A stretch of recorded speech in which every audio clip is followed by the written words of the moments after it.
Hello जीजू। वर्षा, तुम यहाँ? तुम कब आई? और हिमांशी कहाँ है? मैं बस थोड़ी देर पहले ही आई हूँ। दीदी ना मार्केट गई है सामान लेने के लिए, शाम तक आएंगी और शाम तक आपका ख्याल मैं रखूंगी। अरे मेरा ख्याल तुम रखोगी?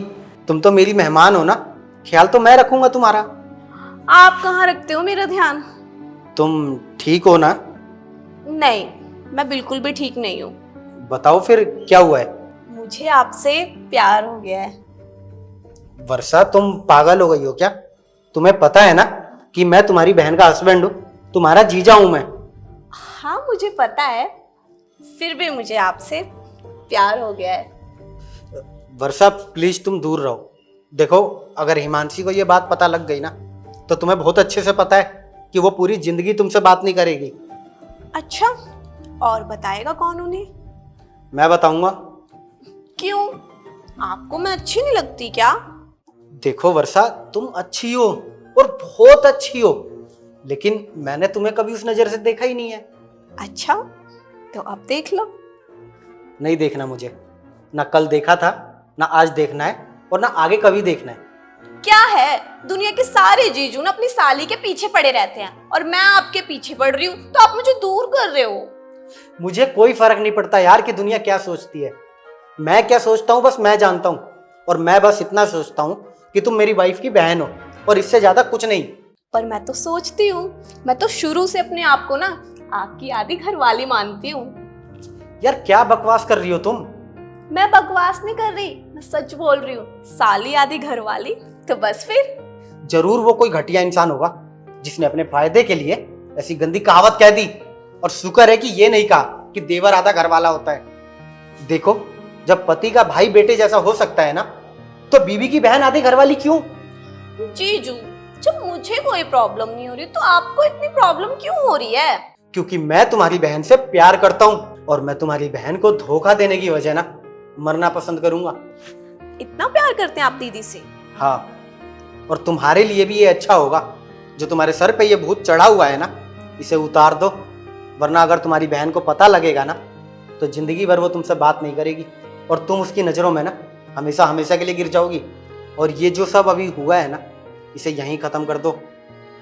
जब तक तुम्हारी बहन नहीं आती है, मैं बाहर ही वेट करता हूँ, ठीक है?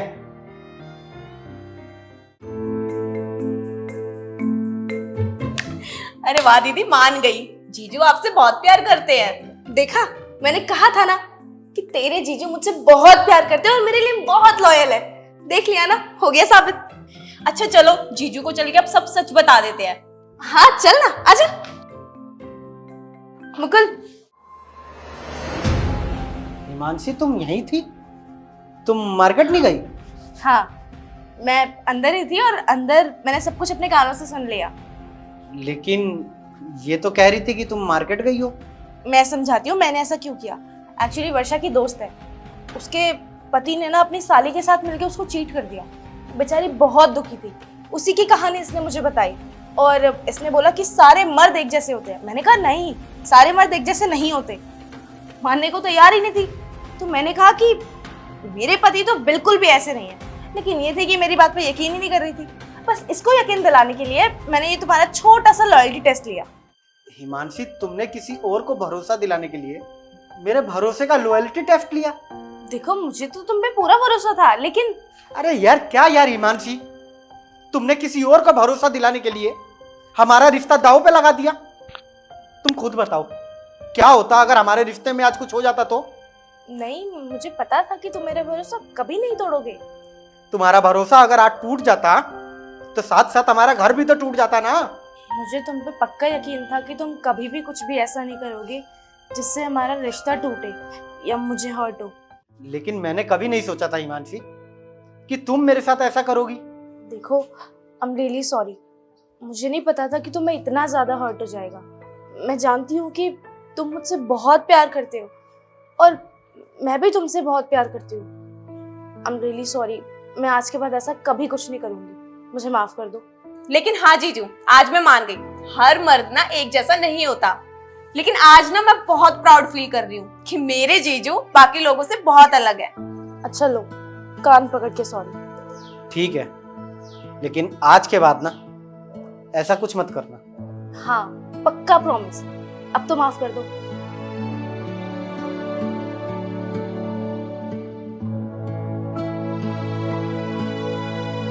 इस जोड़ी को किसी की नजर ना लगे। हाँ लेकिन तेरी जरूर लगेगी।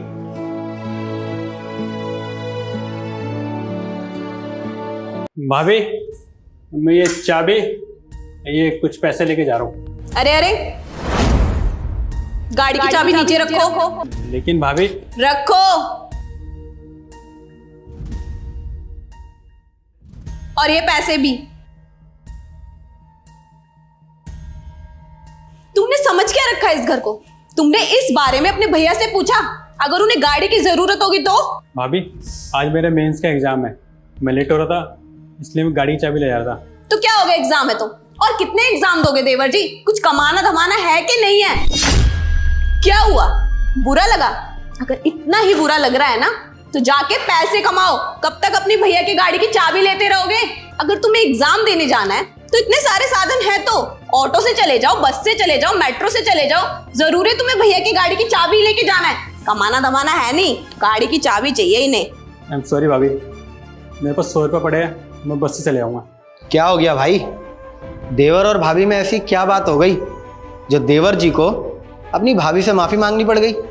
जरा हमें भी बताओ।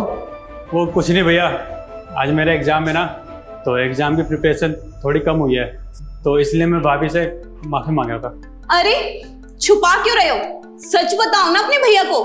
मैं बताती हूँ, जिसे ने एग्जाम देने जाना था अभी आपकी गाड़ी की चाबी लेकर जा रहा था, बस इसे यही समझा रही थी मैं। अब कमाता धमाता तो कुछ है नहीं, इन्हें गाड़ी की चाबी चाहिए। लेकिन तुमने छोटे को गाड़ी की चाबी देने से मना क्यों किया? अरे मैंने इसलिए मना किया, क्या पता तुम्हें जरूरत हो। लेकिन मैंने तो तुम्हें नहीं बताया कि मुझे गाड़ी की जरूरत है, फिर तुमने क्यों मना किया? अरे तुमने नहीं कहा, लेकिन भला ही सोचा ना मैंने तुम्हारे लिए, इसलिए मना किया इसे। ये भलाई नहीं है वर्षा।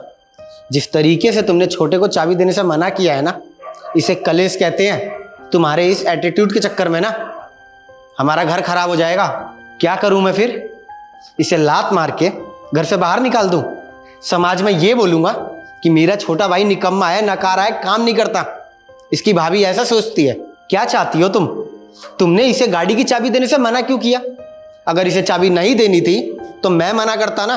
मैं इसे बोलता कि मुझे कहीं जाना है, गाड़ी की चाबी रहने दे। तुमने क्यों मना किया?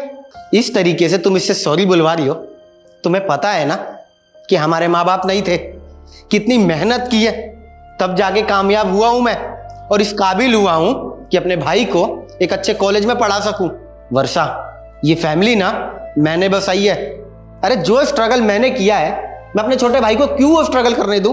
अरे जब मेरे छोटे भाई को वो स्ट्रगल करना ही है तो क्या फायदा है मेरे इस मुकाम पे रहने का? जब एक आदमी स्ट्रगल करता है ना वर्षा, तो वो ये सोच के करता है कि उसकी फैमिली आराम करेगी, खुश रहेगी, अपने सपने पूरे करेगी।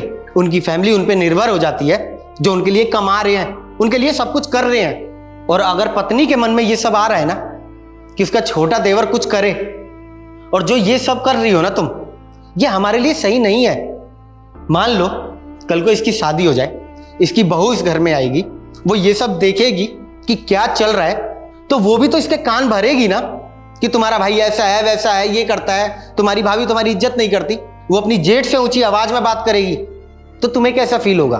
तुम्हारी जो सोच चल रही है ना, ये घर तो वैसे भी बिखरना है, तो मुझे बता दो ना, मैं इसे बेघर कर दूं, जायदाद से अलग कर दूं, भगा दूं अपने घर से? मुझे अपना फैसला बता दो तुम। नहीं नहीं, मैं कुछ ऐसा करना नहीं चाहती थी। मैं तो बस ये चाहती थी कि देवर जी कुछ कमाए, कुछ तो करे अपनी जिंदगी में। आई एम सॉरी देवर जी, मैंने आपके साथ ऐसा बिहेव किया। भाभी, आप सॉरी मत बोलो, आप सही तो बोल रहे हो। कब तक मैं आप लोगों के टुकड़े में पड़ लूंगा? 24 साल का हो गया हूँ, मुझे भी बाहर जाके कमाना चाहिए ना। चुप कर, आया बड़ा कमाने वाला। तुझसे तेरे भाई ने बोला कि तू जाके काम कर? तुझे ना चुपचाप अपनी पढ़ाई करनी है और अपने एम पे फोकस करना है, उसके अलावा कुछ नहीं। मुझे बहुत अच्छे से पता है कि तू ये आवारागर्दी नहीं कर रहा है, तू पढ़ाई कर रहा है, अपने ऊपर ध्यान दे रहा है, इसलिए तो मैं पैसे देता रहता हूं। अगर तू आवारागर्दी करता तो मैं तुझे पैसे ही नहीं देता और ना मैं देने देता। मुझे पता है कि तू शरीफ है, तू जा अपनी पढ़ाई कर, तू पैसों की टेंशन मत ले, तेरा भाई सब देख लेगा। और वर्षा तुम, मेरी एक बात ना कान खोल के सुन लो, बड़ों को ना हमेशा छोटों का करके चलना पड़ता है। अगर छोटों से हम मतलब निकालने लग गए ना तो वो हमारी इज्जत ही नहीं करेंगे। अब बस इसी एग्जाम्पल से सोच लो तुम कि बड़े अगर छोटे को फैसिलिटी दे रहे हैं, इसका मतलब ये नहीं है कि छोटा भी हमें वही फैसिलिटी देगा। जब तक भगवान ने हमें हाथ पैर सही सलामत दिए हैं ना, बस ये सोच लो कि हम अपना भी करेंगे, अपने छोटों का भी करेंगे, और इसकी बहू आएगी हम उसका भी कर देंगे।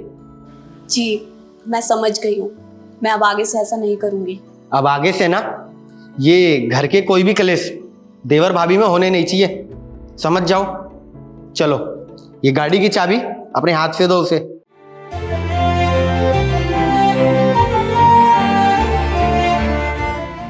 रखो रखो, एग्जाम के लिए all the best. Thank you भाभी।